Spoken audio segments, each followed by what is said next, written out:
આપણે માંજલપુર હલવાન નાકા વિસ્તાર છે આપણો મહારાણા પ્રતાપ યુવા સંગઠન દ્વારા નાની છોકરીઓ માટે ગૌરી વ્રત પૂર્ણ થયું એના માટે પીઝા અને પાણીપુરીનો પ્રોગ્રામ રાખ્યો છે આપણે 5 થી 6 હજાર બાળકીઓ માટે પ્રોગ્રામ રાખ્યો છે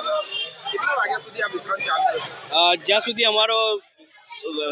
એ રહેશે ત્યાં સુધી ચાલુ રાખીશું 3 વાગ્યા સુધી કમસે કમ આ બીજું વર્ષ છે અમારું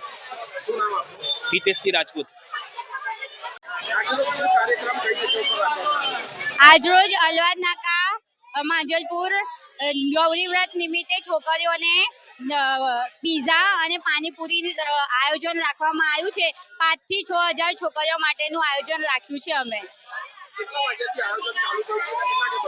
10:30 વાગ્યાથી ચાલુ થયું છે હજુ તો છોકરાઓ આવે જ છે અત્યાર સુધી તો 2-2:30 વાગશે મારું નામ છે